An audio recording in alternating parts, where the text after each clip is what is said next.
Allora, buondì a tutti, io sono Luca Pezzullo, come appunto c'è Marco Chemello, siamo dovendo riassumerci, due wikipediani, cioè due appassionati di Wikipedia. Si sente? Sì, sufficientemente bene.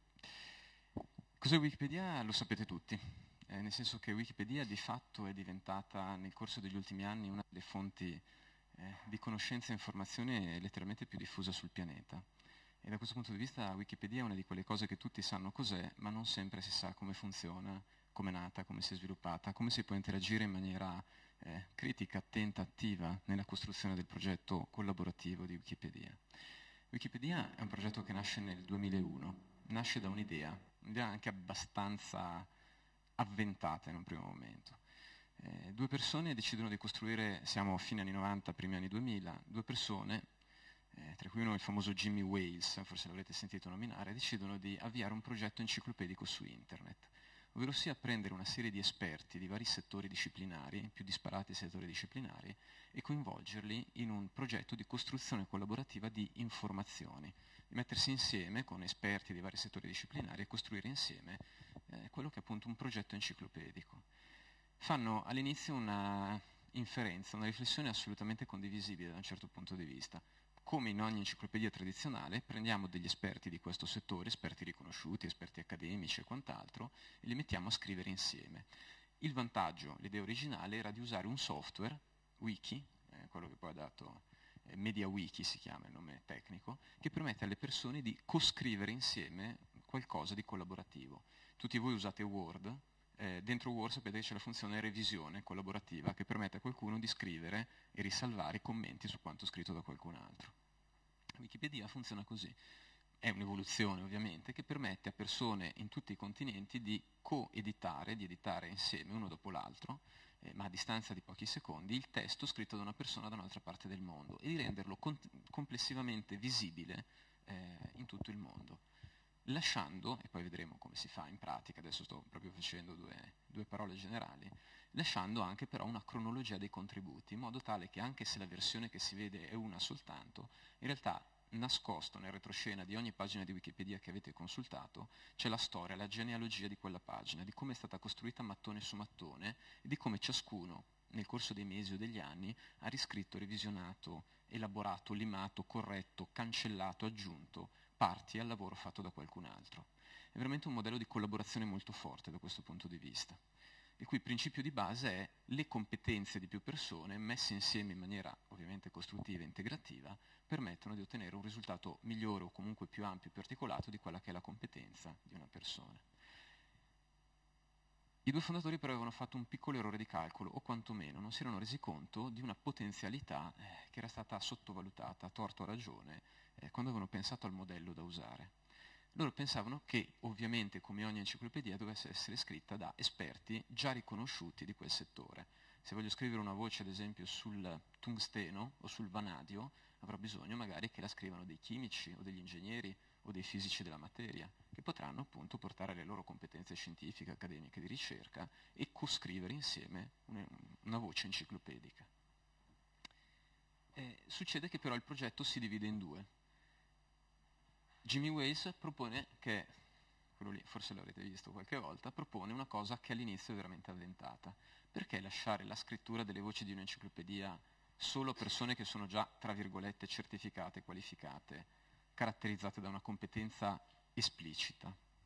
Nel senso che la riflessione era, nel momento in cui cambia il paradigma di comunicazione al mondo, abbiamo la possibilità, tramite le nuove tecnologie collaborative, internet, la nascita del web 2.0, penso che tutti sappiate insomma di cosa si parla quando cito il web 2.0, in cui io non sono più il fruitore passivo di contenuti scritti da altri, quindi il vecchio internet di 15 anni fa, di 10 anni fa, ma coscrivo, metto le mie esperienze, racconti, storie, esperienze ed expertise, direi più che altro, in un circolo costruttivo con tutti gli altri. Facebook è un esempio plateale di Web 2.0, non leggo cose scritte da altri, ma tutti insieme collaboriamo a scrivere qualcosa, più o meno serio che sia, comunque quello è un esempio di collaborazione online.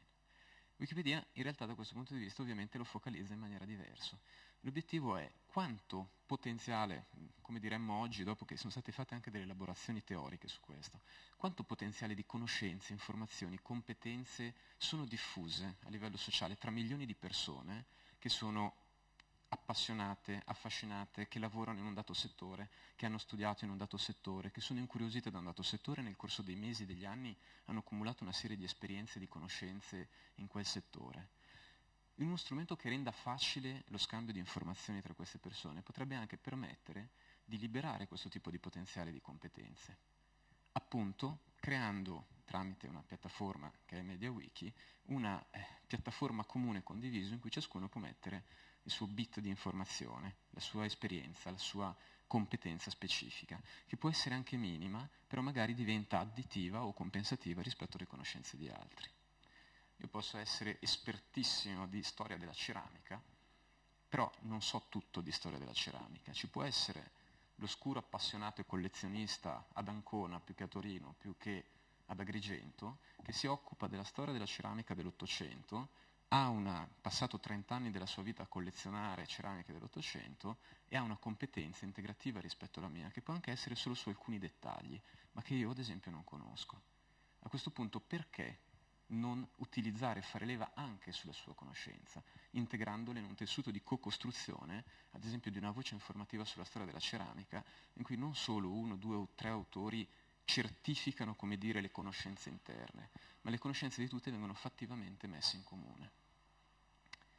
Nasce l'idea di Wikipedia, che inizia a diffondersi nel giro di pochi anni in maniera anche abbastanza rapida. All'inizio sembra avventata, perché, e poi ne parleremo, sono molti dubbi che potrebbero venire. Se tutti possono scrivere un'enciclopedia, ci possono stare dentro tutte le cavolate, termine abbastanza tecnico, che possono venire in mente.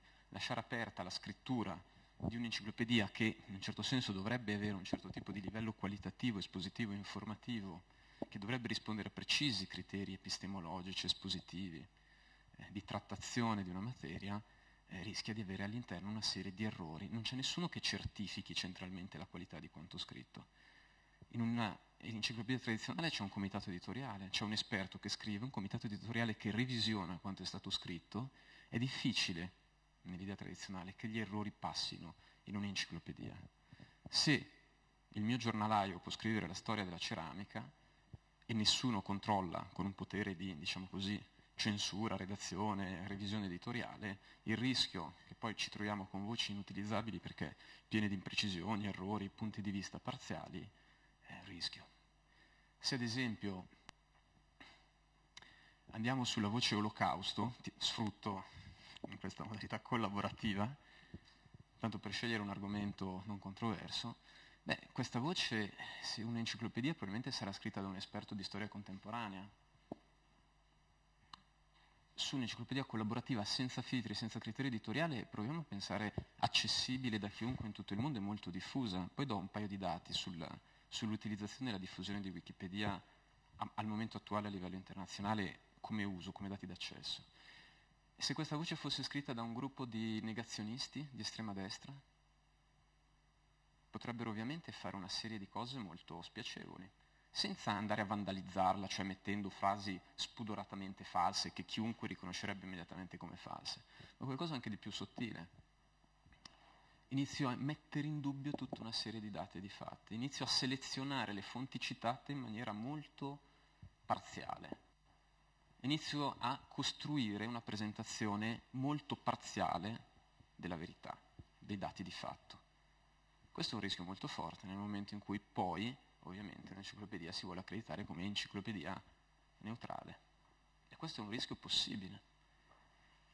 Oppure potrebbe esserci il ragazzino che per divertirsi inizia a cambiare date di nascita di personaggi storici o di eventi. Il trattato di Campoformio. Vado lì, tiro via la linea dal 1797 e ci metto 1795. Lo storico lo riconosce al volo. Il 90% delle persone che in quel momento non hanno le idee fresche sulla storia moderna prendono per buono 1795. Questi sono dei dubbi che vanno assolutamente affrontati, perché ovviamente potrebbero minare alla base il progetto di un'enciclopedia collaborativa. li lascio in sospeso. Ecco, qui dietro stavamo vedendo cosa succede quando proviamo a modificare la data. È semplicissimo, perché noi eravamo abituati soprattutto a pensare che per modificare qualcosa devo accreditarmi, devo avere delle qualifiche, devo essere certificato e solo a quel punto posso entrare in un processo di co-costruzione della conoscenza. Chi sei tu per dire che? Qualificati. Ha un senso ovviamente, è evidente, ma ha anche un'implicazione potenzialmente negativa. Se validiamo questo processo rischiamo di scivolare nel vecchio ipse dixit, l'ha detto Aristotele, e quindi è vero. Il problema che hanno avuto gli anatomisti nel 300-400, quando era vietato fare sezioni dei corpi anche nelle facoltà mediche. Aristotele ha detto che il cuore si trova a sinistra, apriamo un corpo e lo troviamo al centro. Evidentemente questo corpo è sbagliato, come dire, se tra quello che ha detto, che dice il principio ideale e la realtà c'è un errore, è l'errore della realtà. È un approccio idealistico, epistemologicamente top-down, potremmo definirlo così. Cosa prova a fare Wikipedia? Inizio a introdurre 2 o 3 concetti che poi vedremo nella pratica, adesso poi li strutturo meglio di come adesso li sto proprio anticipando. Prova a fare un'inversione della logica e dice non mi interessa chi dà il contributo, purché, ovviamente, se no sarebbe l'anarchia, purché il contributo rispetti poche semplicissime regole, assolutamente elementari, ma che devono essere rispettate. Chiunque, il mio giornalaio, il riparatore di biciclette, il professore universitario, il pensionato, lo studente di scuola media, può cambiare con un click, senza procedure di registrazione, senza dover mettere il suo vero nome, senza doversi qualificare, senza dover presentare un curriculum, può modificare in tempo reale tutte le voci mondiali dell'enciclopedia, cambiando qualunque informazione al loro interno, senza nessun controllo preventivo. Detta così fa venire i brividi, uno dice, oddio, potrebbe sembrare non funzionerà mai una cosa del genere. In realtà, nel momento in cui andiamo a fare la cosa strana, la cosa che ha, come dire, colpito molte persone, è scoprire che effettivamente su questo la psicologia ci dice qualcosa. La psicologia sociale, in effetti, ci dice da almeno 40 anni che le persone normalmente hanno tra di loro, nel momento in cui sono in un contesto di regole collaborative, tengono regole collaborative tra di loro, cioè tendono a favorire comportamenti cooperativi e non competitivi o distruttivi. La maggior parte delle persone.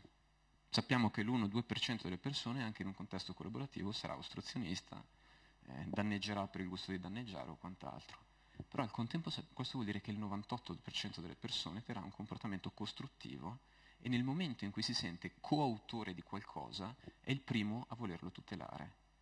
Se ho passato 2 ore della mia vita sulla voce storia della ceramica dell'Ottocento e sono appassionato dell'argomento, mi darà molto fastidio vedere il primo sconosciuto che viene e mette dati falsi. Sarò io il primo ad avere desiderio che i dati al suo interno siano corretti, siano tutelati, ripristinati. Nel momento in cui si crea, da questo punto di vista, un circolo virtuoso di collaboratività costruttiva, il processo, tra virgolette, di vandalismo, di devianza, di informazione falsa crolla vertiginosamente. Ed in effetti queste poche regole che vi dicevo hanno permesso di costruire Wikipedia. Le regole sono semplicissime. La prima regola è che su Wikipedia è regole in teoria, poi vediamo quali sono le implicazioni nella pratica, perché poi è normale che ci possano essere da questo punto di vista dei dubbi su come si applicano. La prima regola è su Wikipedia si deve tenere un punto di vista neutrale. Noi non costruiamo una nuova verità, una conoscenza, un'interpretazione originale dei fatti. Noi riportiamo i fatti, siamo un'enciclopedia, quindi siamo una fonte terziaria. Cosa significa? Non siamo persone che fanno articoli scientifici originali, interpretazioni originali. Secondo me queste ceramiche sono così, secondo me la lente gravitazionale funziona in questo modo, secondo me il vanadio ha questa struttura atomica. Assolutamente no. Noi riportiamo fatti definiti da fonti primarie, fonti scientifiche, storiografiche, cliniche, mediche, insomma, ovviamente in base ai settori di riferimento. Si deve tenere un punto di vista neutrale, che significa che diciamo, sulla pagina sul vanadio, sul tungsteno, difficilmente ci saranno interpretazioni ideologiche partigiane contrapposte. Sulla voce olocausto questo rischio ovviamente è molto più probabile, quindi cambia anche il rischio in base al tipo di contesto in cui ci muoviamo.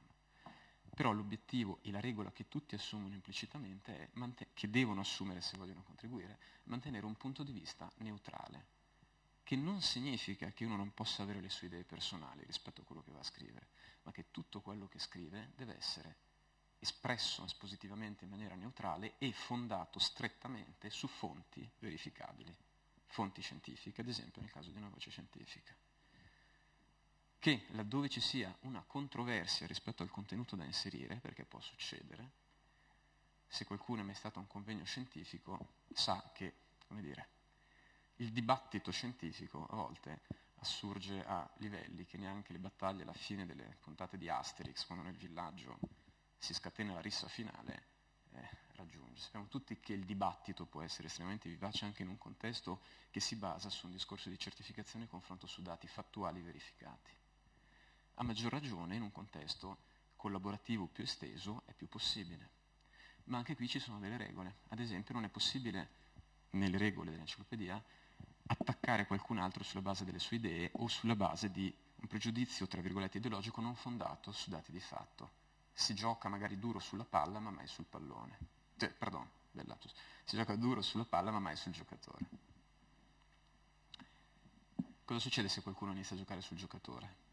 Viene rapidamente isolato, perché è una comunità viva, esattamente come in una classe, in un gruppo di ricerca o in un convegno scientifico, qualcuno inizia ad assumere un atteggiamento chiaramente deviante rispetto appunto ai contenuti, al mancato rispetto degli altri, all'uso di fonti palesemente sbagliate, alla partigianeria forte, viene rapidamente nelle pagine di discussione, adesso vediamo come funziona una pagina di discussione magari, Olocausto potrebbe, visto che abbiamo preso l'argomento, scusa se ti sfrutto in questo momento. Ad esempio, io vedo questa pagina, alcune cose non mi convincono di come è scritta. A questo punto posso fare due cose, posso o modificare direttamente la pagina, perché chiunque di voi in qualunque momento, noi in questo istante premendo un tasto, possiamo cambiare quello che c'è scritto in questa pagina. Un secondo dopo che noi abbiamo premuto clic qua, in tutta Italia, se si collega qualcuno da Aosta ad Agrigento, vedrà la pagina con quello che abbiamo inserito noi. La pagina precedente è, tra virgolette, archiviata e vediamo quella che abbiamo visto noi, che abbiamo modificato noi.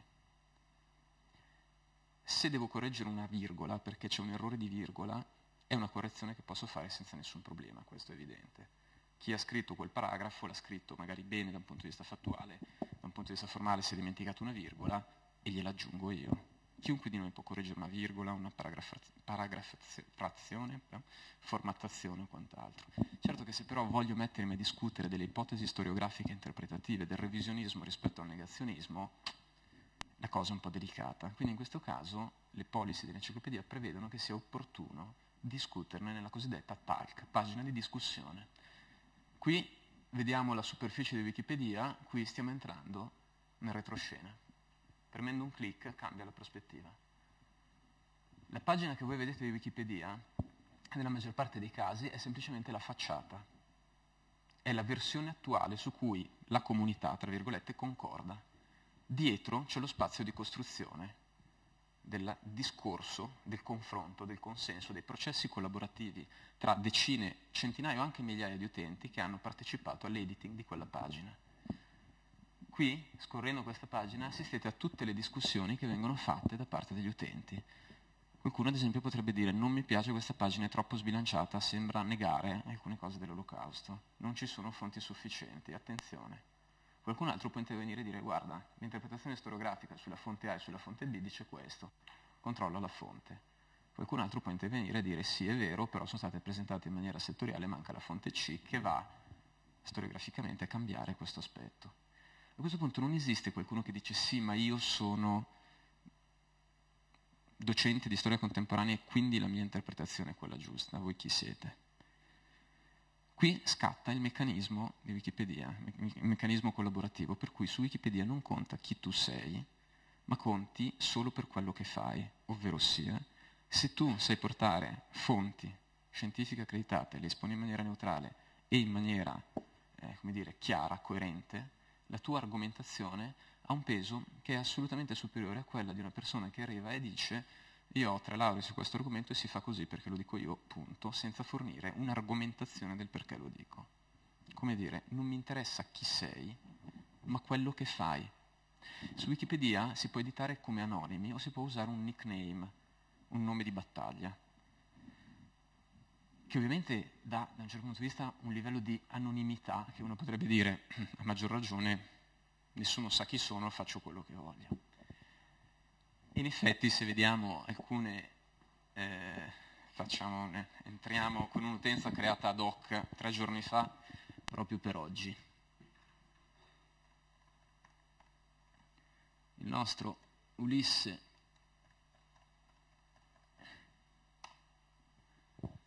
si è creato in 30 secondi una sua utenza, non è neanche necessario crearsi un'utenza, se io vedo una virgola sbagliata la posso cambiare senza problemi. E il nostro Ulisse decide che vuole contribuire a Wikipedia.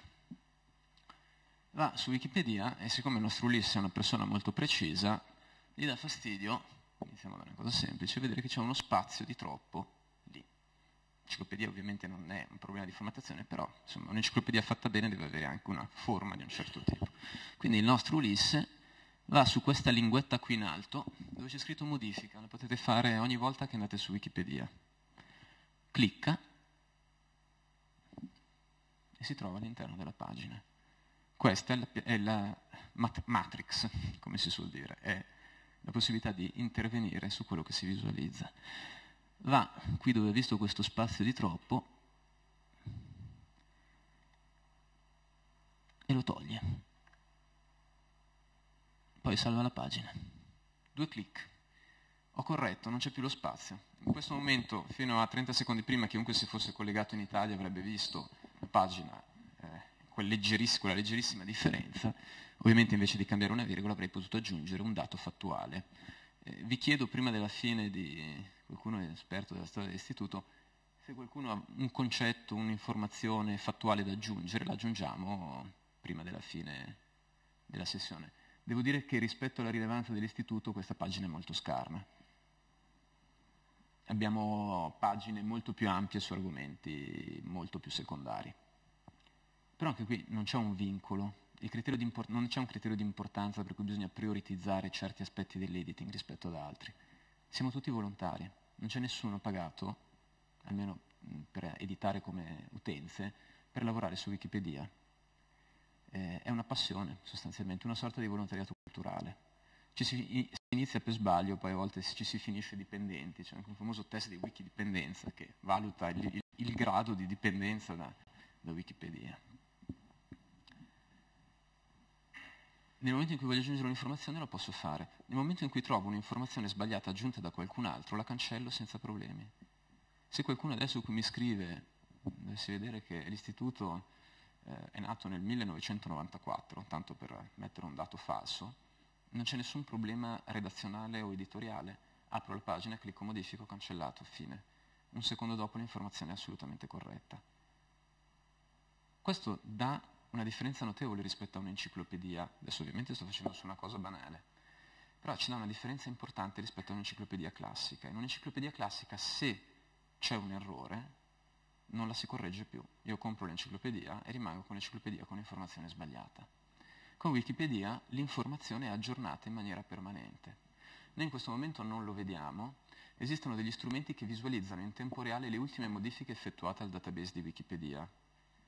È uno strumento che viene usato, e poi spiego chi sono, anche perché ci serve per capire come vengono gestiti i problemi su Wikipedia, il vandalismo e quant'altro, i cosiddetti patroller. Cioè in questo momento, in questo esatto istante, in Italia, tra Sondrio, una scuola di Sondrio, in un'università di Genova, in un ufficio di Roma, a casa di qualcuno a Bari o a Enna, ci sono delle persone che sono wikipediani che stanno controllando come hobby, come volontariato, le modifiche che vengono apportate a Wikipedia in tempo reale. Per cui se in realtà la modifica che noi abbiamo appena inserito probabilmente è già stata osservata da qualcuno, perché io ho usato un'utenza nuova, creata apposta, per cambiare una pagina, cosa che attiva un attimo l'attenzione dei volontari di lungo corso, diciamo così. La prima cosa, se un'utenza nuova inizia a fare i suoi primi edit, è vedere cosa sta facendo. Un'utenza nuova, ad esempio, che mi va sulla pagina Olocausto, possiamo fare conto che nell'arco di 30 secondi dall'inserimento dell'informazione, il suo edit, cioè l'esatta serie di modifiche che ha fatto alla pagina, virgole comprese, sarà stata visionata da 5 o 6 persone, perché quella è una pagina ad alto rischio di vandalismi, alto rischio di punti di vista non neutrali o alto rischio di politicizzazione. È sufficiente che uno qualunque di questi patroller rilevi qualcosa di fuori posto nell'informazione inserita, falsa, sbagliata, tendenziosa, vandalica, insulti, offese, succede. Il ragazzino che mette le parolacce più che l'astuto editor che modifica sottilmente qualcosa per cercare di far passare un'idea più che un'altra, e la modifica viene immediatamente, come si suol dire, rollbackata, cioè viene annullata in tempo reale. 30 secondi dopo non ce n'è più traccia. E la persona che l'ha fatta viene avvisata con un messaggio diretto che lo richiama alle regole collaborative. Da questo punto di vista, nel mondo scientifico si parla spesso di peer review, una revisione tra pari dei contributi scientifici. Ora, modificando alcuni aspetti di visione tra pari, possiamo dire che Wikipedia, anche se non sembra, ha un sistema di intervisione volontaria permanente, cioè decine di editor potrebbero riverificare quello che tu hai scritto immediatamente a distanza di ore o a distanza di giorni. La modifica che è stata effettuata rimarrà per sempre visibile anche in caso di evoluzioni della pagina, di nuove riscritture, di nuovi elementi, all'interno della cronologia della stessa. Questo risponde anche a uno dei dubbi che ci sono a volte su Wikipedia. Ma perché io devo contribuire in maniera anonima passando qualche ora e poi non si sa più chi ha scritto questa pagina, qualcuno cancella quello che ho scritto io, inserisce dati diversi? È vero. Questo è uno dei problemi, paradossalmente, della collaborazione. Non sono solo io che gestisco il contenuto culturale, conoscitivo e informativo della pagina. Nel mio blog scrivo quello che voglio. In una pagina collaborativa su un argomento di interesse collettivo dovrò confrontarmi anche con altri, sapendo che io non parto da una posizione di vantaggio intrinseca, ma che tutti abbiamo gli stessi diritti di coeditare, di collaborare, a patto che rispettiamo il punto di vista neutrale, discutiamo in maniera argomentata e rigorosa delle eventuali proposte di modifica strutturale e portiamo fonti verificabili di quello che diciamo. Questi sono i criteri non negoziabili di Wikipedia. Da questo punto di vista, il discorso, con questa impostazione, quello che all'inizio era partito come un discorso molto avventuroso, aveva la possibilità di biforcarsi o di prendere una cattiva piega. È impossibile una collaborazione di questo tipo. Questi principi sono belli in senso ideale ma poco applicabili nella pratica, oppure poteva crearsi un grande circolo virtuoso intorno a questa prassi. Io vi cito soltanto 2 dati di dove siamo con Wikipedia in questo momento.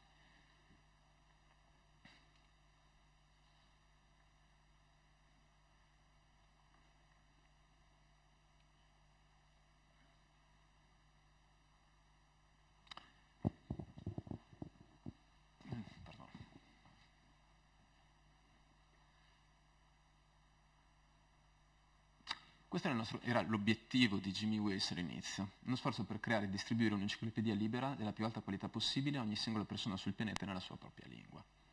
Se la tirava un pochino come obiettivo, per essere chiari. Attualmente però Wikipedia è pubblicata in 283 lingue, di cui circa 180 progetti linguistici autonomi, quindi le voci, i contenuti eccetera sono replicati in misura diversa e di qualità diversa in decine di lingue. Al momento, vedete in fondo, Wikipedia è uno dei siti più visitati del pianeta. In questo momento abbiamo circa 60 milioni di accessi al giorno, che significa un paese, una nazione come l'Italia.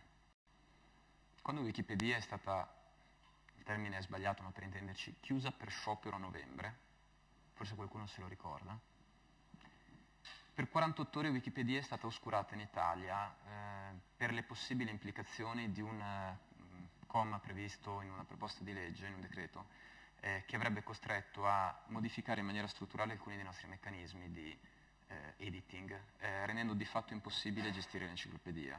Non entro ovviamente adesso nel merito. Fu presa questa decisione tra gli utenti volontari di sospendere temporaneamente le visualizzazioni. Nel giro di 48 ore Wikipedia, facciamo il conto, all'epoca ricevette 17 milioni di visite. Cioè in meno di 48 ore 17 milioni di persone avevano cercato in Italia di ottenere un'informazione di una voce qualunque da Wikipedia senza riuscire a ottenerla proprio perché c'era una sospensione. 17 milioni è un numero discreto, vuol dire un terzo della popolazione italiana aveva provato ad accedere per cercare un'informazione di un certo tipo. Wikipedia al momento contiene 20 milioni di voci, più di qualunque enciclopedia cartacea, 77 milioni di pagine al suo interno e contava 32 milioni di utenti registrati. 32 milioni di utenti registrati ha un significato abbastanza particolare, utenti che si sono registrati per contribuire. Ora, di utenti veramente attivi che fanno di Wikipedia un po' una passione, si muovono su decine, centinaia o migliaia di voci, ce ne sono alcune decine di migliaia nel mondo. Però 32 milioni di persone, che è circa metà della popolazione italiana, hanno partecipato a fare almeno un edit, quindi a modificare almeno una virgola da una voce enciclopedica. Fermiamoci un istante. È un cambio di paradigma. Vuol dire che 30 milioni di persone hanno potuto partecipare a scrivere un'enciclopedia. 30 milioni di autori di un'enciclopedia. È qualcosa che da un certo punto di vista fa abbastanza impressione, perché fino a pochi anni fa era assolutamente impossibile. La definizione della diffusione quando noi parliamo a volte di diffondere la cultura, abbiamo in mente a volte un modello che è quello di diffondere la cultura, quindi qualcuno che resoconta, racconta, parla, forma e decine o centinaia di persone che lo ascoltano. Questa non è diffusione di cultura, o meglio, è una trasmissione di informazioni. La diffusione di costruire insieme una cultura, la diffusione della partecipazione a codefinire insieme un evento culturale, delle informazioni, un sapere, è un passaggio nella modalità di diffusione e condivisione della cultura. Si co-costruisce una conoscenza. È un passaggio paradigmatico, cioè proprio un passaggio di logica con cui guardiamo questo tipo di fenomeni, che ovviamente può avere vari livelli di successo, vari livelli di incisività, però come modello, come evoluzione del modello è estremamente significativo.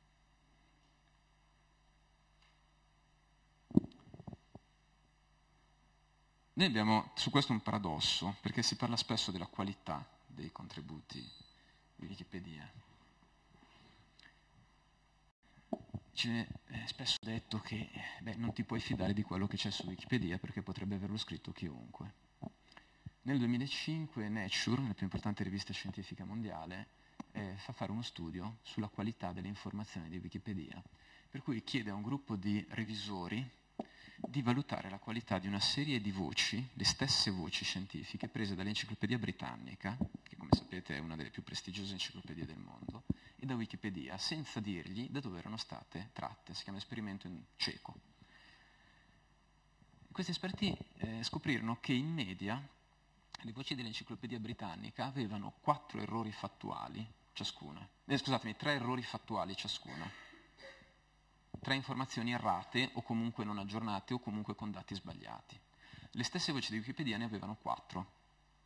Quindi la differenza tra l'Enciclopedia Britannica e Wikipedia su una serie di voci scientifiche era minimale, con una differenza, che le informazioni su Wikipedia vennero corrette nel giro di poche ore, mentre ovviamente quelle sull'Enciclopedia Britannica, nella versione cartacea, rimasero tali fino all'edizione successiva.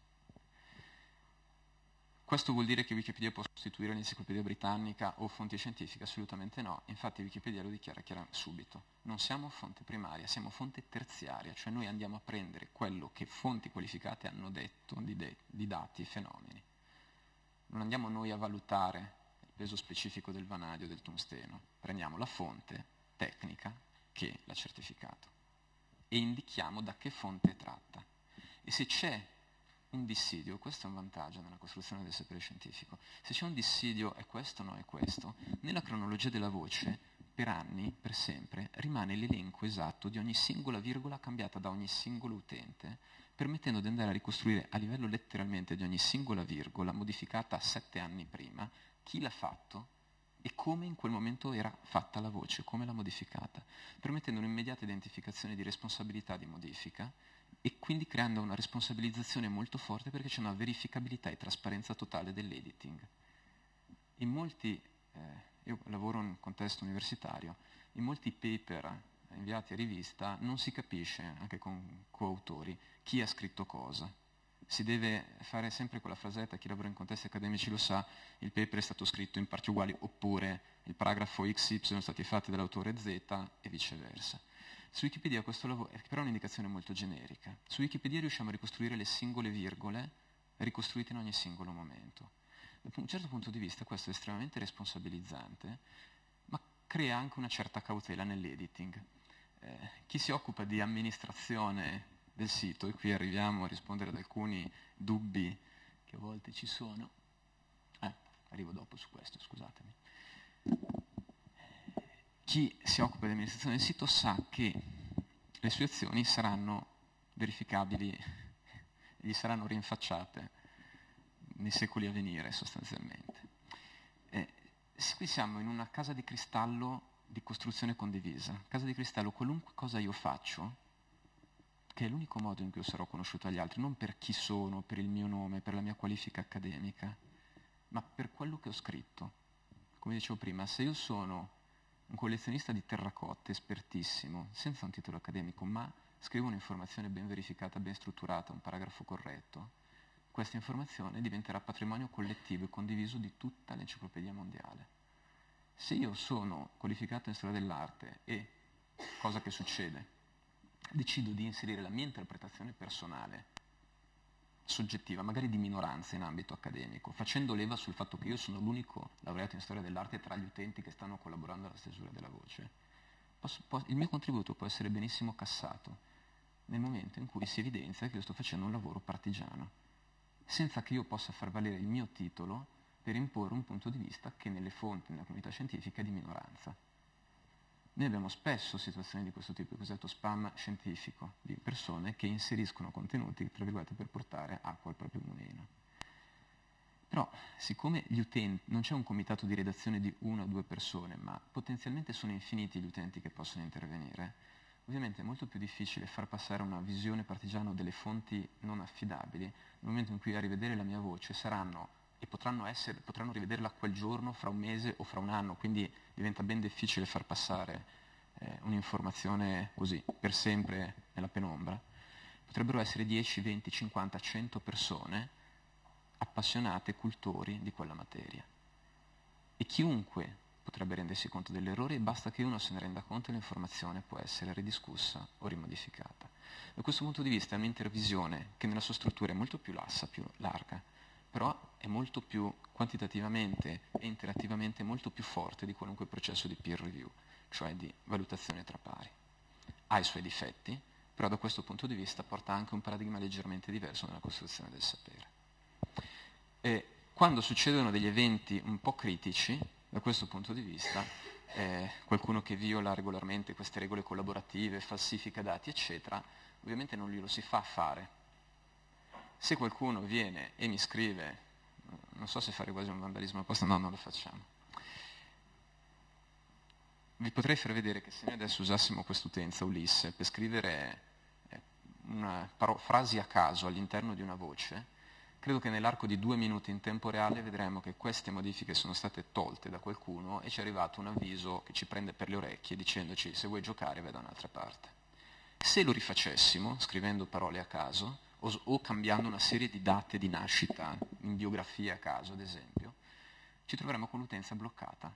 Se la volta successiva che proviamo ad accedere ci appare un bell'avviso, hai violato le regole di Wikipedia, rileggitele attentamente, quest'utenza è bloccata per qualche giorno. Come dire, intanto ti rileggi le regole e poi vediamo se sei veramente collaborativo, riprendi a editare, benissimo, siamo contenti. Se invece eri qui per giocare, rimarrai bloccato a tempo indeterminato. Se una voce diventa oggetto di modifiche eccessivamente parziali, un gruppo di persone decide di cambiare la voce olocausto in un senso estremamente partigiano e si mettono d'accordo, ogni 3 ore qualcuno appare, interviene e cambia la voce, oppure prende la voce evoluzionismo e decide di riempirla di inni al creazionismo e si mettono d'accordo perché uno magari viene bloccato, però dicono noi siamo furbi, astuti, ci mettiamo d'accordo e riempiamo, ci diamo il cambio, come dire, per modificare la voce. Perché mi interessa? Perché potrei avere un'agenda ideologica, politica, personale, scientifica, o pseudoscientifica che sia, o commerciale. Abbiamo un sacco di aziende che cercano di metterci link all'interno del progetto, link promozionali, commerciali. Ovviamente assolutamente contrari alle policy. Dirò una parola sul discorso dell'essere open, cioè gratuiti e aperti. Da questo punto di vista la pagina la si può bloccare senza problemi. si può bloccare temporaneamente l'accesso e modifica a una pagina finché non si calmano le acque. Non abbiamo identificato chi sta facendo questo gioco e quindi siamo riusciti rapidamente a riportare la pagina a una versione condivisa basata su fonti. Questo tipo di processo avviene molte volte al giorno. Molte volte al giorno un gruppo di utenti un po' più anziani, un po' più esperti, ma anche qui non c'è una qualifica, una certificazione, anziani che hanno dimostrato, non per quello che sono, ma per quello che hanno fatto, hanno ottenuto la fiducia della comunità. Da questo punto di vista possono poi chiedere di avere delle funzioni tecniche aggiuntive, tipo quella di bloccare degli utenti molesti, tipo quella di proteggere temporaneamente delle pagine che sono bersaglio di interventi non in linea con le policies, e tutti i loro interventi sono a loro volta trasparenti e riverificabili dalle altre decine di colleghi che hanno queste funzioni. Come dire, non c'è un comitato centrale che decide cosa si mette o non si mette. Ci sono una serie di utenze che in maniera consensuale riescono a costruire un processo collaborativo per la gestione anche di questo tipo di incidenti o di problematiche, sapendo che anche qui la trasparenza è totale. Qualcuno diceva che è più facile essere eletti senatori della Repubblica che amministratori su Wikipedia, nel senso che essere amministratore significa che se, non so, diciamo che lui ha fatto 50.000 edit, non so, cifra, potrebbe, la mia utenza ha fatto 30.000 modifiche all'enciclopedia in questi anni, su alcune migliaia di voci diverse. Ora, se qualcuno mi volesse mettere in discussione la mia neutralità o la mia non correttezza, potrebbe con 3 clic andare a recuperare lo storico di ogni singolo edit, di ogni singola virgola che ho cambiato in questi 30.000 edit negli ultimi 5 anni e dirmi perché il 3 agosto 2008 tu qui hai tolto questa fonte, perché qui hai messo questo dato che è assolutamente incoerente con gli altri e dovrei giustificarlo. Se ho un motivo valido lo argomento senza problemi, come in ogni processo di revisione scientifica. Se non ho un motivo valido mi hanno sgamato. Da questo punto di vista, ovviamente, la responsabilizzazione è massima. Sai che qualunque cosa tu scriva sarà verificata. Sai che la tua, come dire, reputazione all'interno della comunità degli editor non la si costruisce appunto sulla base di quali sono le mie qualifiche accademiche esterne, ma su quello che io scrivo verificabilmente. È una sorta di meritocrazia del testo.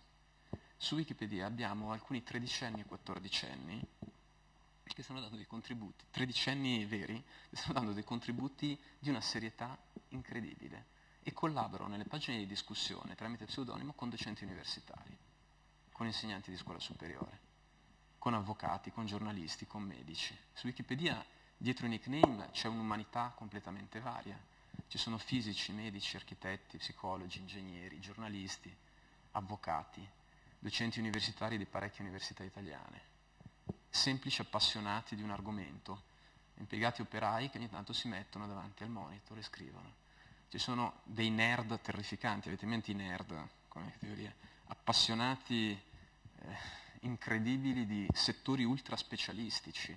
Noi abbiamo ad esempio la storia della musica leggera italiana degli anni 60-70, curata da un utente che ha una conoscenza enciclopedica, che sa citare l'album uscito nel 61 nel retrobottega del produttore indipendente di Alessandria, ma come fai a non metterlo? Se tu provi a dire, ma scusa, è una cosa importante. Stai scherzando. Cosa che in un'enciclopedia normale non avremmo mai potuto ottenere, proprio perché permette a persone che hanno una grande competenza e conoscenza personale, quella che adesso negli studi più recenti viene definita il surplus cognitivo, cioè tempo, conoscenza e passione su un argomento, di essere messa a disposizione dell'intera collettività, in una maniera che è definita open, cioè il principio di Wikipedia è che la conoscenza deve essere libera. Io non posso, se collaboro a Wikipedia, far pagare la mia competenza concettuale. La metto ovviamente a disposizione una forma di volontariato culturale, ma anche perché mi fa piacere, sono appassionato, ci tengo che questi argomenti che a me piacciono siano diffusi correttamente. Abbiamo un progetto medicina, cioè di utenti appassionati, molti di questi sono medici, altri sono biologi, altri sono appassionati che collaborano su alcune cose, che nel corso degli ultimi anni hanno fatto una revisione profondissima delle voci di medicina di Wikipedia, proprio con questo assillo in mente. Wikipedia è una delle fonti più consultate su internet. Quando voi andate su Google, mettete una parola chiave, voglio sapere qualcosa dell'Alzheimer, voglio sapere qualcosa del Parkinson, il primo edit che mi esce è questo, e viene spesso visto perché è ormai è conosciuta abbastanza. Bene, c'è una responsabilità in queste informazioni, molti degli utenti più anziani la sentono questa responsabilità. Io so che ogni volta che cambio una virgola nella pagina Alzheimer, so che il giorno dopo sarà vista da 400 persone, di tutti i livelli culturali di tutte le parti d'Italia, che la useranno come punto di partenza per approfondire quella che magari è la diagnosi che gli è appena stata comunicata per un loro caro. Certo che non deve essere l'unica fonte che consulteranno, ci mancherebbe, ma a volte Wikipedia, anzi molto spesso, è usata come primo orientamento. È usata come primo orientamento, penso che molti dei più giovani qui presenti avranno qualche volta usato Wikipedia per scopiazzare qualcosa per un compito o quant'altro. A me un episodio che ha fatto molto ridere è stato quando uno studente di un perfezionamento universitario in cui insegnavo, quindi studente laureato, post laurea, eccetera, mi ha portato una tesina su un argomento, ovviamente senza dire che l'era copiata, copiandola integralmente da Wikipedia, e la voce però l'avevo scritta io. Quindi me la porta, io vedo le prime righe e dico, beh, scrive bene, l'autore è proprio in gamba, dico, no, un attimo, però c'è qualcosa che l'ho già letta da qualche parte. No, attenzione, non l'ho letta, l'ho scritta. Lui ovviamente negava, no, arrivo, faccio, guarda, no, è interessante la tua tesina quando gliel'ho restituita, ma l'hai presa da qualche parte? No, l'ho scritta io. Dice, guarda, ho qualche dubbio. No, ti giuro, magari ho preso ispirazione da qualche parte, da qualche articolo scientifico. No, credo che tu non abbia preso ispirazione, tu l'hai copiata copia e incolla, CTRL-C, CTRL-V, da Wikipedia. L'ho scritta io. Ovviamente, avendola scritta sotto pseudonimo, non poteva associarla al mio nome. E in questo momento noi abbiamo un grosso problema di plagiarismo rispetto ai contenuti di Wikipedia. E questo può essere un problema, perché Wikipedia, nonostante abbia tutta una serie di principi di verifica, è ovviamente una fonte che, come ogni altra fonte, va presa con spirito critico. Wikipedia non fornisce garanzie sulla verità dei contenuti. Garantisce uno sforzo sincero sul processo di costruzione e verifica, che però non è perfetto. Ha una serie di errori, di problemi, di limitazioni di cui bisogna essere consapevoli. Sceglie Wikipedia di mettere a vantaggio di tutti la buona volontà e le competenze diffuse e invisibili del 98% della popolazione, anche se sa che il 2% potrebbe abusare, entro certi limiti, di questa fiducia. È una scelta legata anche al patto sociale. Nella nostra vita in generale ci basiamo su un patto sociale. Confidiamo che la maggior parte delle persone nella vita quotidiana intorno a noi si comportino in maniera collaborativa e non competitiva. Il 2% se ne approfitta. Il modello open significa, per chiudere su questo versante, che ogni... mi vai sulla penultima slide? Significa che ogni informazione è liberamente accessibile da chiunque. La si rilascia in licenza libera, quindi senza copyright. La metto a disposizione di tutti. Non è a pagamento, non deve essere a pagamento, non c'è pubblicità, nel senso che il concetto è la competenza di tutti, è un patrimonio di tutti, la passione di ciascuno può favorire l'apprendimento di tanti altri. Cambia il paradigma di costruzione della conoscenza, di distribuzione, chiunque sul suo smartphone può avere accesso a migliaia, stiamo arrivando per la versione italiana a quasi a 1 milione di voci enciclopediche su qualunque ambito dello scibile. Se trova un errore lo può correggere all'istante lui stesso. Ogni tanto qualcuno dice, ho trovato degli errori sulle voci di Wikipedia. Come dire, avete visto? La risposta normale è, bene, inizia a correggerli. Non è che tu sei fuori dal processo di produzione della conoscenza. Al mondo nessuno è fuori dal processo di produzione della conoscenza. Qua dentro, in questa stanza, in questo momento, pur con le ovvie differenze di età, ci sono, se ci mettiamo insieme, centinaia, se non migliaia di anni di esperienze di vita umana. Unendo le nostre vite, le nostre competenze, i nostri studi, le nostre passioni, su argomenti i più svariati, dalla storia alla fisica, alla matematica, alla biologia, al calcio, al teatro, alla letteratura. Bit di informazione che abbiamo la possibilità di mettere insieme in maniera collaborativa a vantaggio di tutti. E il bit di ciascuno assume un effetto leva messo insieme con tutti gli altri. Wikipedia da questo punto di vista, e su questo vado a chiudere, ha anche un'implicazione molto importante.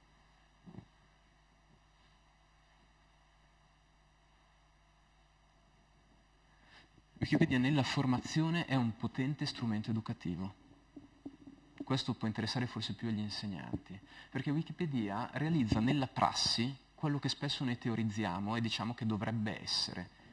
Da alcuni anni tengo un perfezionamento dedicato agli insegnanti all'Università di Padova, in cui proponiamo il modello wiki come modello anche di lavoro nelle classi, per un semplice motivo.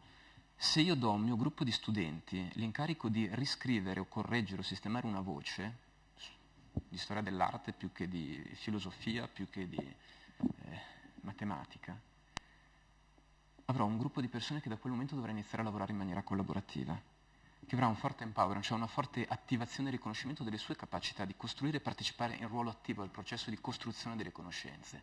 Sei responsabilizzato. Se hai qualcosa da dire, non conta quanto grosso sei, ma quanto sei ragionevole, argomentato e serio nel proporre fonti e argomentazioni lineari a quanto tu proponi. Non vale l'ipse dixit, vale cosa cito, cosa confronto, cosa metto in gioco con gli altri. Se c'è un dissenso, non vale il 9 al diavolo tu, vale il troviamo la versione condivisa sulla base di questi principi. Da questo punto di vista è una palestra pedagogica essenziale che insegna tantissimo sulle modalità collaborative, costringe a mettere un po' da parte il nostro ego, il nostro narcisismo comprensibile e fisiologico, perché siamo tutti piccoli contributori a un progetto collettivo che non ha il nome di nessuno ma solo il nome di tutti quanti. Però da questo punto di vista è un'esperienza veramente importante. Io su questo chiudo, passo al collega, però veramente vi invito a fare una cosa. La prossima volta che andate su Wikipedia provate a cliccare sul tasto modifica, in alto su ogni pagina, senza bisogno di registrazione. E anche se avete da correggere solo una virgola o inserire un numero corretto, mettetelo, perché è così che siamo passati da 10.000 a 10-20 milioni di voci. Grazie.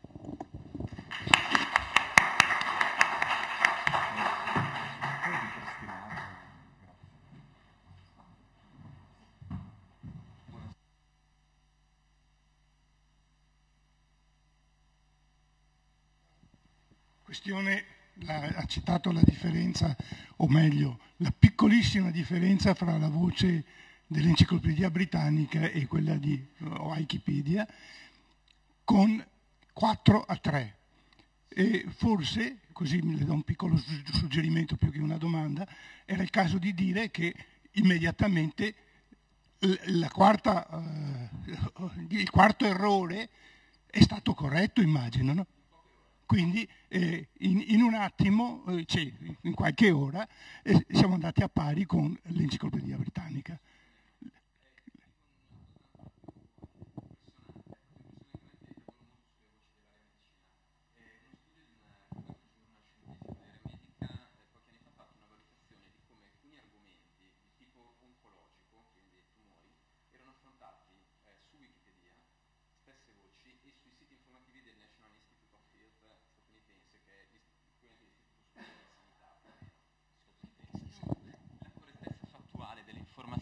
Era identica, completamente identica, il livello di dettaglio delle informazioni esposte era identico, c'era un difetto, Wikipedia era troppo seria, cioè lo stile editoriale era troppo scientifico-professionale di Wikipedia rispetto a quello più divulgativo del National Institute of Health. Come dire, si sta creando nel corso degli anni una pressione verso l'alto, per cui si stanno creando circoli virtuosi, per cui non è più accettabile come era 10 anni fa, inizio a buttare un po' di informazioni e poi vediamo come verrà costruita.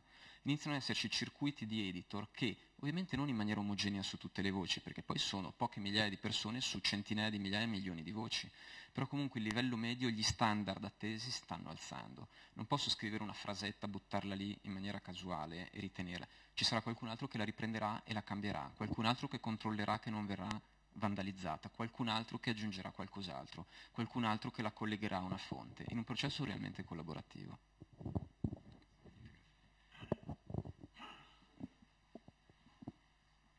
Io vorrei solo aggiungere un paio di cose, che la presentazione che ha fatto, ho cercato anche di andare dentro e trovo che il modo col quale viene costruita la conoscenza di Wikipedia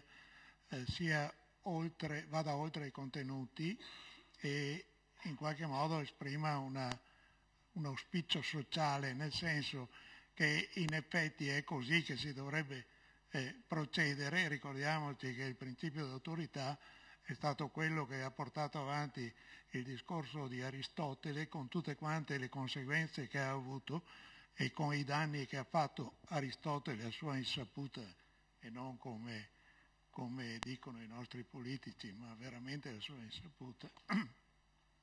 E che quindi Per me il metodo, le procedure di Wikipedia sono fuori discussione. Mi rimangono però alcuni problemi. Uno è quello che mi sembra strano che Wikipedia sia corazzata rispetto agli hacker che per me sono una pestilenza enorme. Vediamo ogni tanto ti arrivano questi virus, questi affari e quindi non so come si faccia a intervenire su quello. L'altra cosa che trovo che è abbastanza macchinoso, la ricostruzione degli interventi sulle singole voci, perché c'è un numero di persone che mettono dentro piccole modifiche che dopo tornano indietro, che sono veramente è difficile da entrare dentro sulla formazione della voce. Ecco, queste robe qua non so se c'è la possibilità di renderle un po' più semplici. Vedere un esempio di come si evidenzia in un secondo una differenza di editing. Vediamo subito, prendo una pagina a caso, Napoleone Bonaparte, anzi Napoli. Allora, per vedere la authorship, quindi la coautorialità, che prendo una pagina Napoli. Se voglio discutere dei contenuti vado sulla discussione, se voglio modificare vado su modifica, se voglio vedere chi e cosa ha fatto mi basta cliccare su cronologia e qua dentro mi appare l'elenco di tutte le versioni. Su Wikipedia non si perde niente, ogni volta che cambiamo una virgola la nuova pagina viene risalvata e archiviata integralmente, quindi in qualunque momento noi siamo in grado di ripristinare la pagina a come era un giorno fa, una settimana fa o 3 anni fa, con un click. Da questo punto di vista anche un vandalismo pesante, qualcuno che si mette a sostituire parolacce a tutte le voci a caso, lo risolviamo in pochi secondi. Appena ce ne accorgiamo ripristiniamo tutto, non c'è modo di cancellare queste pagine archiviate, quindi da questo punto di vista i dati sono protetti, sono in tre server farm in 3 nazioni diverse, Stati Uniti, Olanda e Corea del Sud mi sembra. Ad esempio diciamo che c'è stata una variazione tra il 6 e il 10 maggio, mi basta confrontare le versioni. Questo è l'elenco storico, ogni giorno, ogni singola virgola è stata cambiata, è stata aggiunta da qualcuno. Confronto un attimo che si carica la redazione, ecco, questa è la differenza. A sinistra vediamo com'era la pagina il 6 maggio, a destra vediamo cosa ha fatto questo utente anonimo che è caratterizzato solo dal suo numero di IP che lo identifica univocamente. Ha aggiunto questo file, quindi ha aggiunto un'immagine al centro della pagina, dopodiché ha modificato questa frase, la parte in rosso è quella diversa rispetto a quella prima, ha spostato all'indietro, ha cambiato qualche cosa stilistica, ha spostato i nomi dei cantanti prima e dopo. Se questa modifica fosse stata sbagliata, non controverso o quant'altro, ci sarebbe bastato cliccare su annulla, chiunque lo può fare, non c'è nessun, non serve un badge. La vedo io per strada, la vede qualcuno da Aosta, a Genova, ad Ancona, con il clic annulla la voce torna immediatamente alla versione precedente. Si torna, la voce viene immediatamente ripristinata come era prima che questa persona modificasse. Che io ho annullato, esatto, per cui se, e questa è una cosa molto interessante, nulla si perde su Wikipedia, se io voglio annullarlo ma il contributo era valido, 10 altre persone potrebbero dire ma perché gliel'hai annullato e con un clic annullano la mia operazione, quindi ripristinando i suoi contenuti validi, in maniera totalmente trasparente in tempo reale.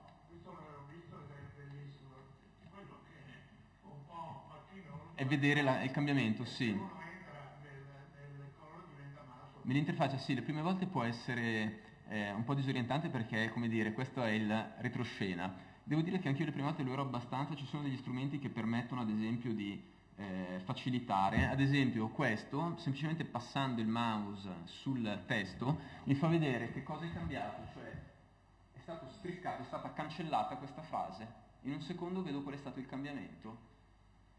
La pagina mi dice qui sono stati tolti 20 bit, ci vado sopra e mi fa vedere immediatamente cosa è stato cancellato. Se era un ragazzino che è passato a cancellare per così a caso, con un clic ripristino. Se è qualcuno che ha aggiunto una frase controversa, pagina Olocausto, non tutti sono d'accordo che l'Olocausto sia avvenuto, blocchiamo quella frase e gli diciamo andiamo a parlarne in pagina di discussione. Che fonti hai? Perché l'hai detto? Su cosa ti basi per dirlo? Argomentazioni, prove, fonti, articoli. Se hai un'argomentazione, allora la versione la possiamo condividere, se non ci sono queste prove non la facciamo passare in pagina. Su questo mi fermo e ti passo. Poi comunque io sarò decisamente più breve del mio bravo collega Luca Pezzullo e anche più semplice, per cui non vi pate, no? E dopo lascerò un po' di tempo, insomma, per le domande che nel frattempo avete, quindi potete anche, magari ve le ricordate e poi ne riparliamo, comunque possiamo ritornare anche all'inizio degli argomenti.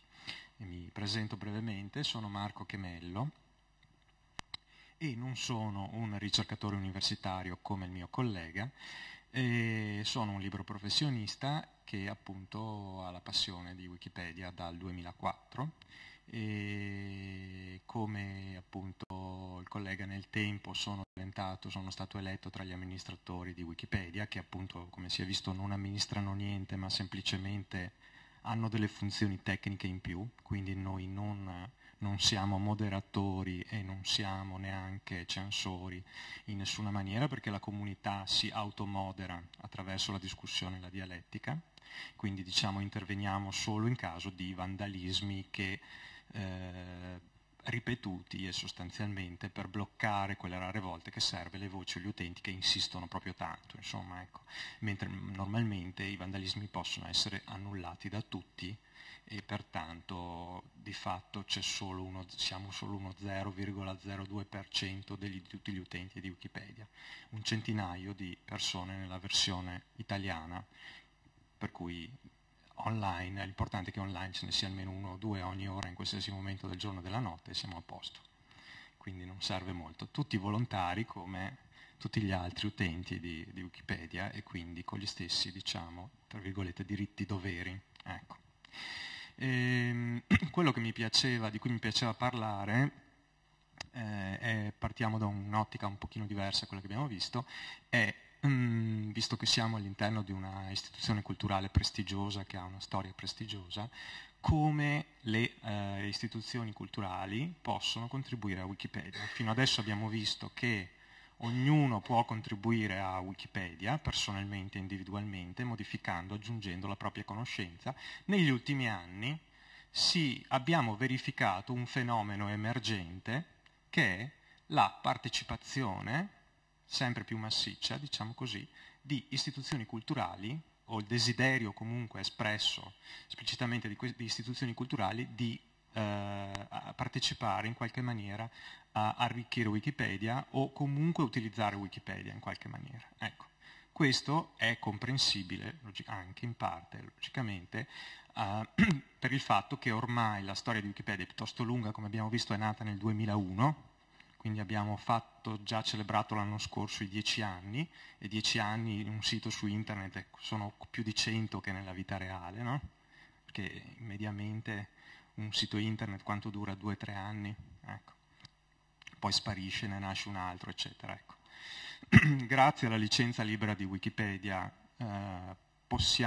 i contenuti di Wikipedia possono sopravvivere perché chiunque li può riutilizzare, ricopiare, anche modificandoli, e quindi questa è una garanzia del fatto che potranno rimanere, ecco, anche se per ipotesi la Wikimedia Foundation, che è la fondazione non profit statunitense, che attualmente gestisce i server di Wikipedia, non riuscisse più a far fronte per qualche motivo alle esigenze tecniche di Wikipedia, si potrebbe copiarla tutta da un'altra parte, chiunque lo potrebbe fare, ha l'autorizzazione data dalla licenza libera, chiunque di noi sul suo computer, sul suo server, e proseguirla.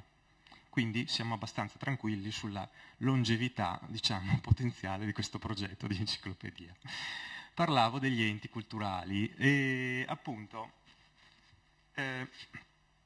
mi piacerebbe appunto fare alcuni esempi abbastanza semplici in realtà, perché ecco, partivo da questo signore che è Andrea Palladio, come vedete, io sono di Vicenza e quindi essendo un architetto e anche di Vicenza sono probabilmente più legato così spiritualmente a Palladio, anche se normalmente non mi occupo in realtà di voci di architettura più di tanto nella enciclopedia, perché nel mio tempo libero giustamente dedico magari tempo ad argomenti che sono assolutamente slegati dal mio lavoro. Ecco, e questo signore nel 2008 ha compiuto 500 anni. È stato fatto un anniversario, diciamo, e tutta una serie di iniziative interessanti. Andrea Palladio, non so se lo sapete, ma è considerato molto più all'estero probabilmente che in Italia, perché una recente risoluzione del Congresso degli Stati Uniti l'ha dichiarato padre dell'architettura statunitense, americana praticamente, perché ha avuto una grossissima influenza. Palladio, come ha fatto? Al di là delle sue architetture e del suo genio, è riuscito a propagare la sua, diciamo, la sua idea, le sue teorie, ha scritto i 4 libri dell'architettura, pubblicati nel 1570 qui a Venezia, che sono il più importante esempio di trattato illustrato di architettura mai scritto prima. Quindi non è proprio un'enciclopedia, ma diciamo qualcosa che ci assomiglia molto. Ecco. In questa maniera lui è riuscito a tramandare, anche in un'epoca in cui non si viaggiava molto e quindi le sue architetture le potevano vedere in pochi, è riuscito a tramandare attraverso tutte le traduzioni che sono state fatte, le sue idee, le sue architetture, anche le sue idee incompiute, perché per la maggior parte, quando è morto, le sue opere erano incompiute, alcune sono state completate grazie ai disegni contenuti nel suo libro, e in questa maniera ha diffuso, diciamo, la sua conoscenza. Questo per fare un po' un parallelo con quello che sta succedendo in maniera ovviamente molto più estesa con internet, no? Quindi lui ha avuto l'intelligenza di capire che non bastava che facesse quello, ma che doveva fare qualcosa di più e quindi utilizzare un medium, un mezzo di comunicazione per l'epoca abbastanza all'avanguardia, che era il trattato illustrato, che è chiaramente rivoluzionario, perché se nell'architettura insomma non abbiamo delle figure, delle spiegazioni, è molto difficile poi tra una traduzione e l'altra capire come funzionano le cose, e lui lo sapeva perché aveva fatto le illustrazioni per il trattato di Vitruvio, tradotto dal latino, no? Ecco. Adesso, scusate la digressione storica, tanto per capire. Allora, cosa abbiamo fatto? Nel 2007, quando stava approssimandosi l'anniversario di Palladio, abbiamo detto ci piacerebbe avere tutte le voci di tutte le opere di Palladio su Wikipedia. Ce n'erano molto poche, ce n'erano 20-30%, insomma, ci sono una 50-60 opere, insomma, ecco, di Palladio complessivamente, una cinquantina, diciamo, ecco, grosso modo.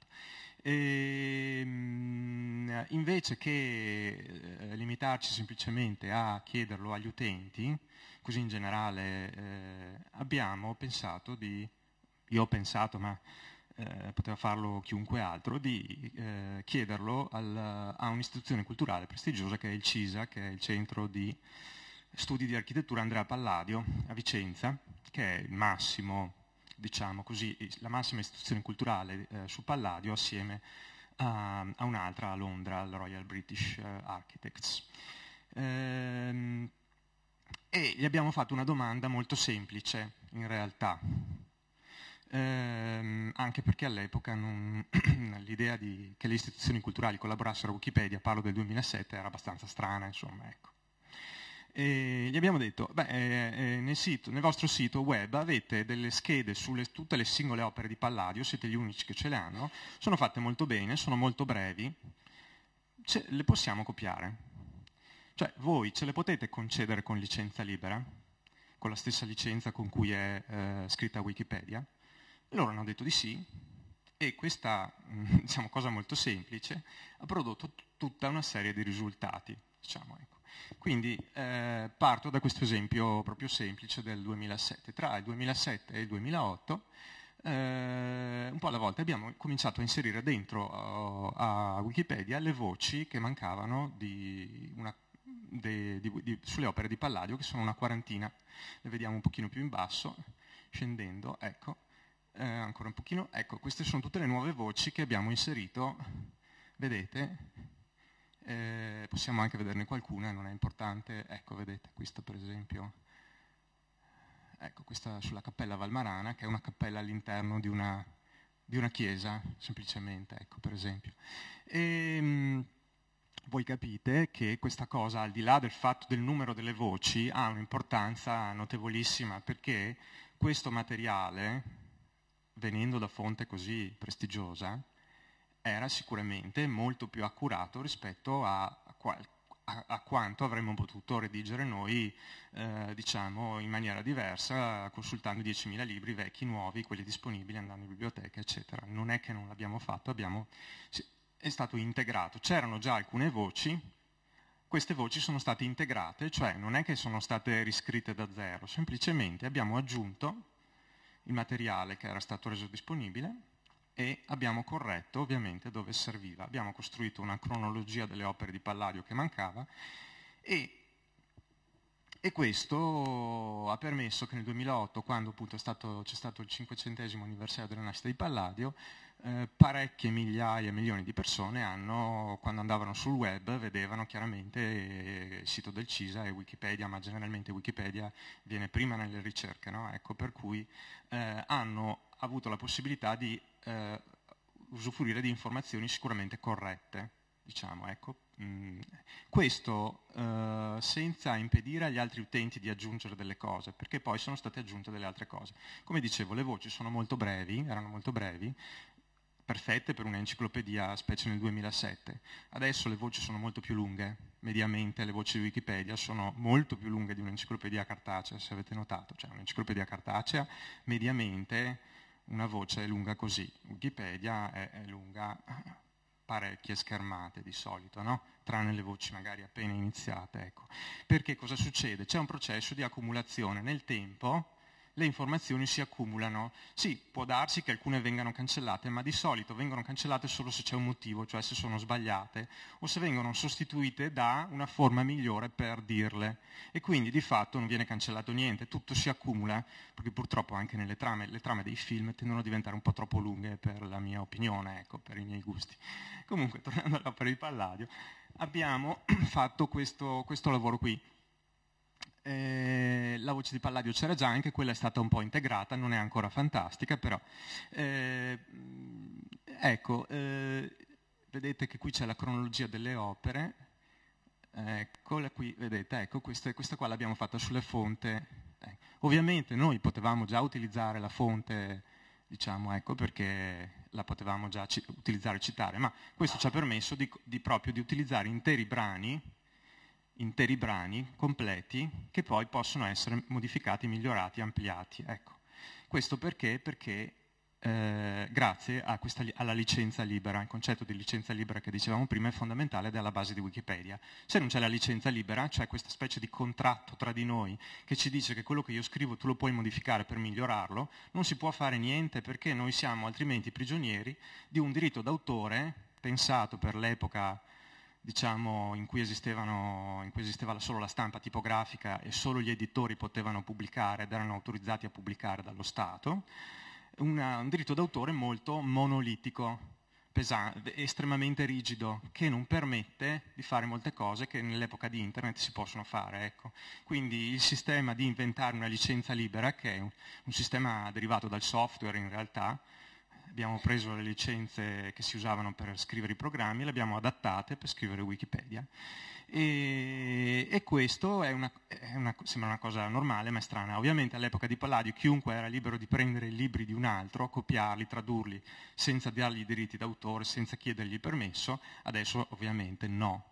E allora bisogna trovare delle forme per rendere più flessibile questo diritto in favore della collettività, cioè ovviamente l'interesse collettivo dovrebbe essere prevalente, no? Ecco.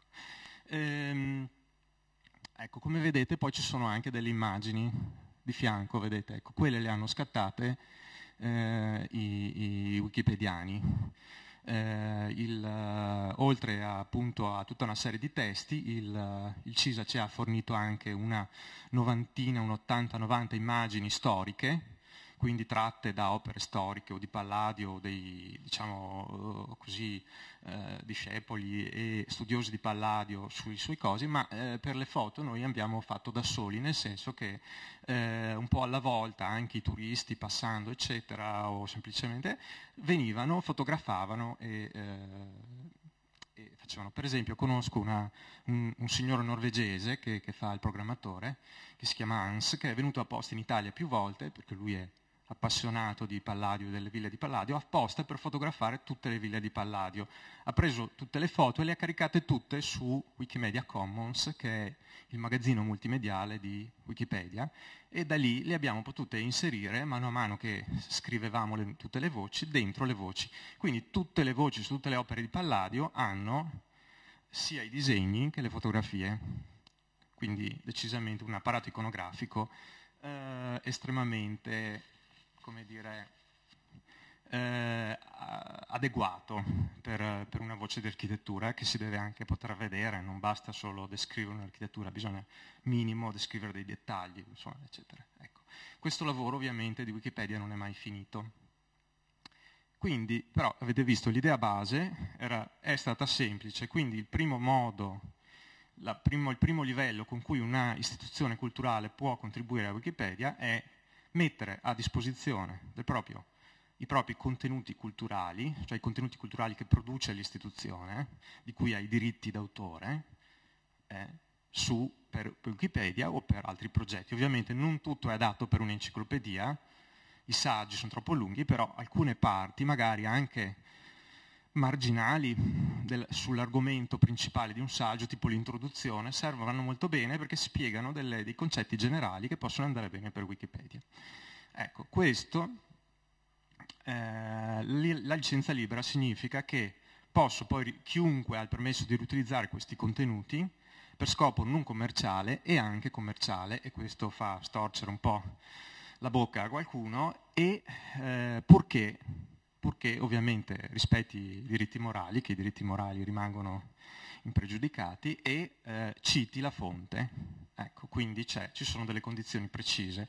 Questa licenza poi ha un nome particolare, si chiama licenza Creative Commons, attribuisci, condividi allo stesso modo. Quindi attribuisco all'autore e condividi allo stesso modo vuol dire che se io copio i contenuti di Wikipedia, che ho preso magari dal CISA e li copio da un'altra parte, va bene, però oltre a citare l'autore devo anche scrivere la stessa licenza, quindi dare la libertà alle altre persone di fare la stessa cosa che ho fatto io, cioè copiare, modificare, migliorare, nell'ottica di migliorare ovviamente il materiale che c'è. E questo crea un circolo virtuoso sicuramente interessante. E questo però è solo il primo livello, diciamo, attraverso il quale un'istituzione culturale può contribuire a Wikipedia. E certamente alcuni pensano può pensare ingenuamente che un'istituzione culturale va su Wikipedia, comincia a piazzare i suoi link a destra e a sinistra nelle voci per autopromuoversi, cioè per autopromuovere se stessa. In realtà non è così. Il CISA non ha bisogno di autopromuoversi, come il British Museum non ha bisogno di autopromuoversi, quindi l'approccio di andare lì e piazzare il proprio link, che spesso, tutti i giorni, cose che tentano di fare varie aziende commerciali, eccetera, non funziona. Primo perché li cancelliamo, secondo perché non arricchisce veramente l'enciclopedia. Ecco, una istituzione culturale ovviamente verrà citata come fonte dei contenuti che fornisce, per cui non ha bisogno di...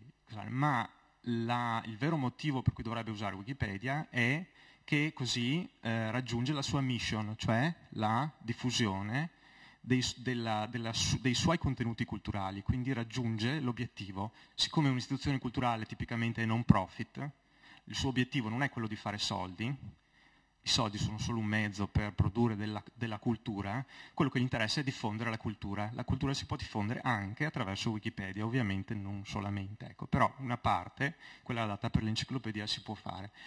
Questo, facciamo un salto fino al 2009, quando al British Museum a un certo giorno si accorgono di un fatto. Il loro sito web è molto visitato, ovviamente. Il British Museum è il museo più importante di Inghilterra a Londra. E la pagina più vista del loro sito è quella sulla stella di Rosetta. Cioè loro hanno la stella di Rosetta lì. Capite che insomma, è una pagina piuttosto importante. Wikipedia ha 5 volte tanto le visite di loro sulla voce sulla stella di Rosetta. Si accorgono di questo fatto e rimangono abbastanza impressionati. Quindi per quanto diciamo, visitatori abbia la loro pagina, Wikipedia ne ha 5 volte tanto e fanno questo pensiero. Allora forse è il caso che noi collaboriamo con Wikipedia per offrire un'informazione migliore anche su Wikipedia. Perché così utilizziamo più canali per comunicare con il nostro pubblico, che è molto vasto, tra cui anche Wikipedia. E allora comincia una collaborazione un pochino più articolata. Un australiano... un wikipediano australiano decide di fare accetta di fare uno stage di alcuni mesi all'interno del British Museum e diventa il primo wikipediano in residenza. Ecco, si chiama così, l'abbiamo chiamato così come sul modello di artista in residenza, no? Che è molto diffuso nel mondo anglosassone, l'abbiamo chiamato wikipediano in residenza. Fa uno stage in cui organizza una serie di cose, spiega ai dipendenti del British Museum come funziona Wikipedia, nel contempo su Wikipedia spiega ai wikipediani come funziona il British Museum e insieme si organizzano degli eventi in comune, per esempio degli incontri presso il British Museum in cui oltre ad avere libero accesso gli utenti di Wikipedia si incontrano in un tavolo insieme con un posto come questo, con una lavagna, eccetera, e insieme si prova a scrivere e migliorare delle voci. L'obiettivo non è tanto scrivere più voci, ma migliorare la qualità di quelle che ci sono. E questo è, diciamo, il 2009-2010. Da lì nasce l'idea del progetto GLAM, che magari se... ecco, esatto, e che semplicemente GLAM significa collaborazione tra Wikipedia e le istituzioni culturali. Siccome è lungo e gli inglesi volevano dargli un aspetto più affascinante, l'hanno chiamato GLAM, ecco, che sarebbe gallerie, biblioteche, archivi e musei, perché sono le principali istituzioni culturali che hanno contenuti che possono andare bene per Wikipedia, insomma, ecco. Quindi qui troverete, se siete interessati, a tutta una serie di indicazioni specifiche per i professionisti del settore culturale, ma anche per, diciamo, coloro che, come anche non professionisti, però seguono in particolare, per esempio, le attività del vostro istituto. E quindi anche i suggerimenti di come superare a un certo punto tutta una serie di diciamo, fraintendimenti o errori comuni che all'inizio si possono fare nella collaborazione con Wikipedia. Ecco, quindi questo è un po'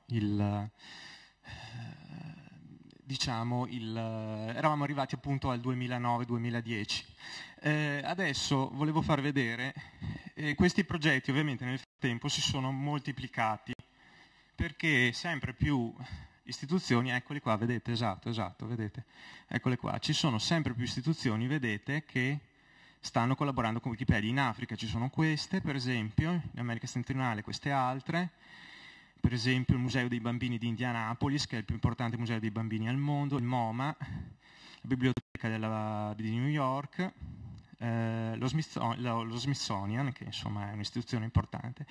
In Europa ci sono il Castello di Versailles e molti altri.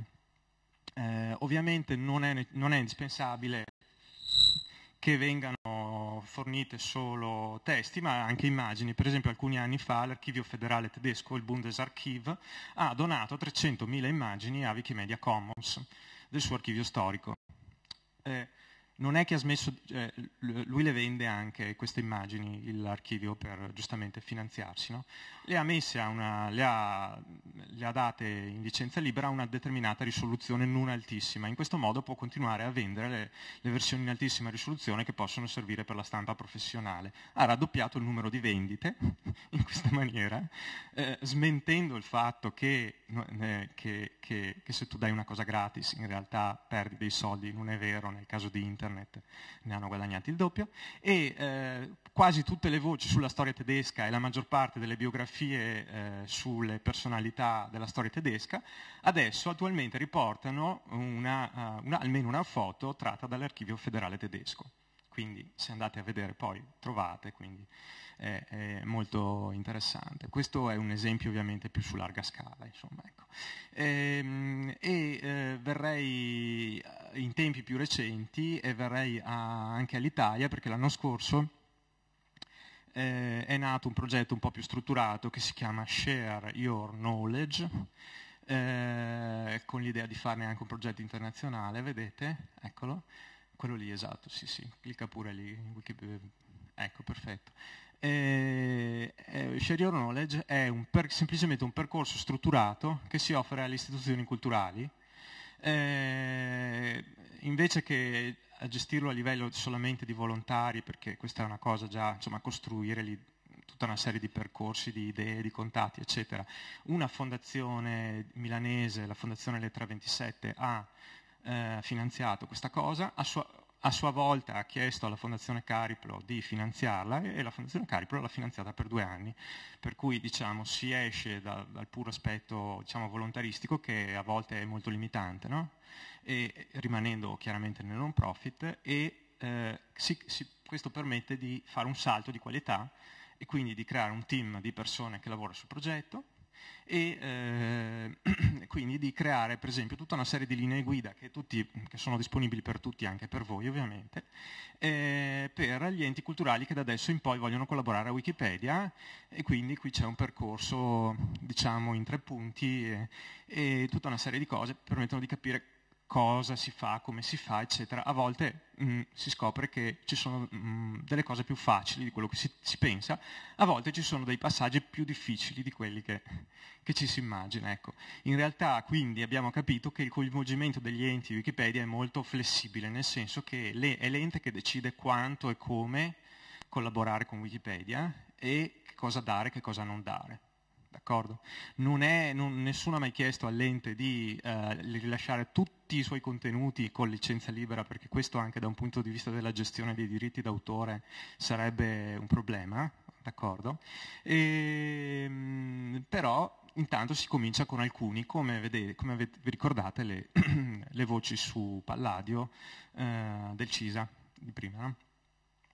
E siccome, ecco, quindi adesso quest'anno, parlando proprio dell'attualità, abbiamo esteso questo progetto a livello internazionale, coinvolgendo, siccome questo progetto, non l'avevo detto, ha un tema, è a tema e riguarda i contenuti africani, quindi non tutti i contenuti in generale, sì, per carità, ma questo progetto qua in particolare abbiamo voluto coinvolgere una serie di enti che producono contenuti sull'Africa.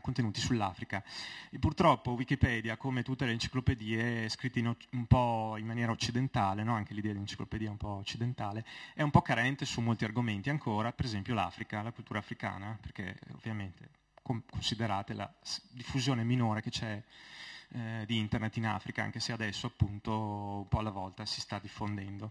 C'è chi dice che adesso un bambino africano con un cellulare ha a disposizione più informazioni del Presidente degli Stati Uniti 15 anni fa, probabilmente è vero.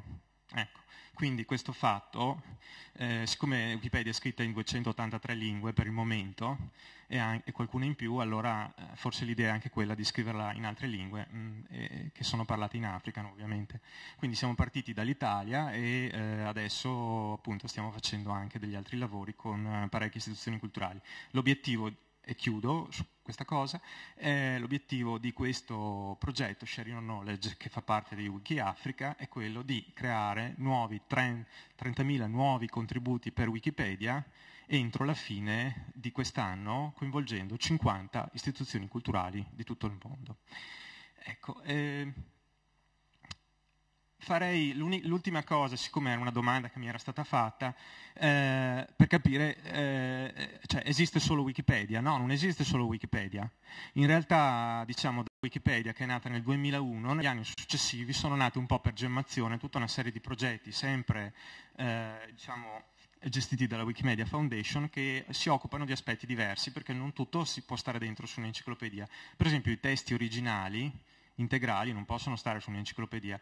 Allora abbiamo creato Wikisource, che, ecco, vedete, per esempio, qui Wikisource raccoglie le opere originali e fa le trascrizioni di tutte le opere antiche, per esempio. No? Ecco, e qui ce ne sono molti altri. Per esempio Commons, abbiamo già visto, è quello che contiene le immagini, video. Wikiquote è una raccolta di citazioni. Tutti questi progetti sono gestiti nella stessa maniera di Wikipedia, cioè chiunque può contribuire, aggiungere, la licenza è libera. Tutti i contenuti sono distribuiti in maniera gratuita. Wikizionario è un dizionario. Sapete la differenza tra dizionario e enciclopedia? Quindi il dizionario si concentra sulle parole, mentre l'enciclopedia è più sui fenomeni. Wikinotizie è un notiziario, diciamo, quindi si occupa un po' più dell'attualità. Wikispecies è un catalogo di tutte le specie viventi in corso di costruzione. Wikibooks permette a chi vuole provare di costruire dei libri nella stessa maniera di Wikipedia, cioè in maniera collaborativa, quindi non ci occupiamo in questo caso di narrativa ma di manuali, per esempio, o testi scolastici. E Wikisource, l'abbiamo già visto, abbiamo già detto, si occupa di opere originali già pubblicate, che sono cadute nel pubblico dominio e quindi possono essere rese disponibili senza violare i diritti d'autore, o opere di cui gli autori ci hanno dato il permesso con licenza libera. Wikiversità è nata più di recente e appunto serve per scopi didattici, quindi prende magari i contenuti dagli altri progetti Wikimedia e crea delle lezioni, dei corsi per autoapprendimento, semplicemente perché appunto ci sono un sacco di persone che non necessariamente hanno bisogno o hanno interesse di un percorso accademico regolare, però possono essere interessate a un corso di cucito piuttosto che di storia dell'arte, piuttosto che di fisica, ecco, per esempio. E MetaWiki, vabbè, è un sito di coordinamento, perché chiaramente capite che nel frattempo i siti si sono molto moltiplicati, ci sono 280 lingue solo per Wikipedia, non so, un centinaio di lingue per altri, e quindi chiaramente ci sono parecchie centinaia di siti in varie lingue che si devono un po' coordinare. Ecco. Ecco. Direi che lascerei spazio alle vostre domande e curiosità e spero che non vi abbiamo troppo annoiato. L'ultima cosa è che non abbiamo detto all'inizio, siamo qui come, diciamo, ospiti dell'Istituto Veneto di Cultura, non come singole persone ma come soci di Wikimedia Italia. Wikimedia Italia è un'associazione di volontari, molti dei quali ovviamente scrivono anche su Wikipedia, che appunto sostiene questi progetti perché Wikipedia non contiene pubblicità e quindi si sostiene esclusivamente con le donazioni delle persone che lo vogliono fare, insomma, ecco, quindi piccole donazioni generalmente. Quindi ricordate la prossima volta di donare un po' del vostro tempo a Wikipedia, e se ce li avete e quando ce li avete anche qualche euro, insomma, una volta all'anno. Grazie.